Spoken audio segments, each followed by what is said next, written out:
lot of people aren't gonna like this, but here's how I would rank every single Pixar movie from worst to best after seeing Inside Out 2. Look, you already know there's hella good Pixar movies, but we gotta get to the bottom of which one is on top. Oh yeah, but what's my motto? It's my list. I can't miss.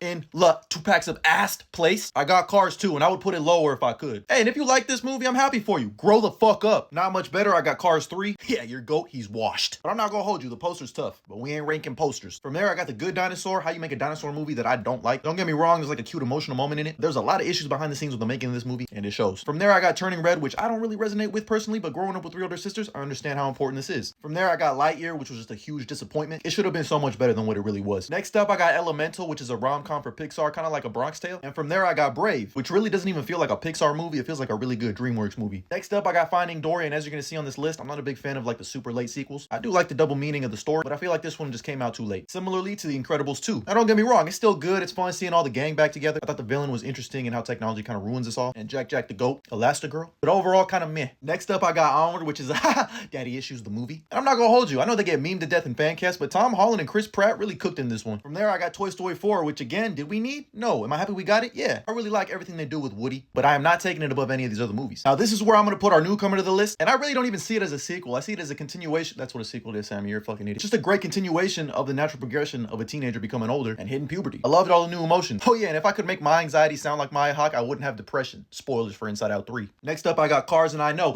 Look, if you love Cars, I love you. But it's just never really resonated with me personally. It did give us Rascal Flatts' Life is a Highway, so for that, I gotta give it a goddamn salute. And the flashing scene is funny, but ciao. Still a good movie, though. Next up, I got A Bug's Life, and yeah, you got me, I'm an unk. But this movie is slept on, man. I mean, not only is it funny and emotional, it tells an important story about how we're all stronger together, and together strong, and how we can rise up against our oppressors. Oh yeah, plus, who ordered the poo-poo platter? Next up, I got Monsters University. I actually know quite a few people that have this above the original. I wouldn't go that far, but I definitely think it's underrated. A lot of people didn't acknowledge it because it breaks canon with the first movie, but I think breaking of the canon was justified because I love seeing how Sully and Mike Wazowski became the best buddy scarers in town. And from there, I got Luca, which I think is one of the better, newer original stories that they've told. It's a movie about self-identity and not being afraid to be who you really are, even if that means you're a fucking sea moss. Silencio Bruno! Up is good. Up is great. And no, it doesn't fall off after the first 15 minutes. But this one just doesn't really hit home with me like it used to, which is kind of sad. The score carries. Oh yeah, Russell.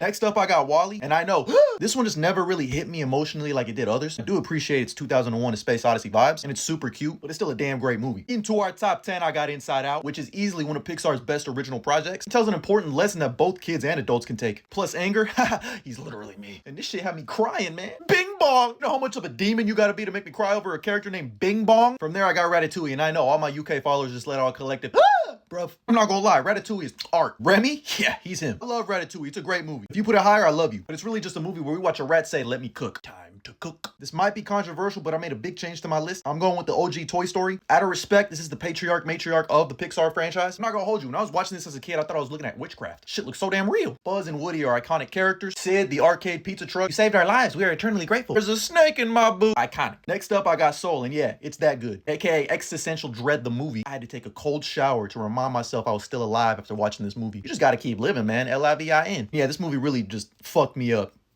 Like, fuck me up. But it also gave me a newfound appreciation for life. And from there, I got Toy Story 2. I think the Toy Story franchise outside of 4 gets better and better. And this could be considered one of the greatest sequels. I mean, it is one of the greatest sequels of all time. Buzz finally knows that he's a fucking toy. Woody going on an adventure to meet more like him. Jesse? Bullseye? Stinky Pete? Somebody smell like shit! The entire scene in the toy store where Buzz just finds a whole bunch of other copies of himself. And then Zurg being like Star Wars. Come on, man. This is top tier. Next up, I got Monsters, Inc. This is just a staple. I'm such a fucking unk. I love Mike Wazowski. Boo and Sully. Just the entire concept of having to scare kids for power and then turning that, flipping it on his head to laughs. Genius. Oh yeah, and I just love scary feet. 2319! We have a 2319! And another unkism, I got Finding Nemo. It's not nostalgia. These movies are just that good. Which has the literal exact same plot as Taken. Marlin has a very particular set of skills. Skills that make me a nightmare for fish like you. I mean, Bruce and the Sharks. You so totally rock, dude! Touch the butt. So many damn quotables. But into our top 3, I have The Incredibles, which is the best Fantastic Four movie we'll ever get. Luckily, it came out at an age when superhero movies weren't as overly saturated as they were. And it was clever, smart, funny as hell. You got Syndrome, a D1 meat writer. Should have been in the club talking to some women, but instead dedicated his life to becoming a supervillain. Wait, hold on. That was kind of a bar. Let's go, motherfucker, boy. Elastigirl. Ha!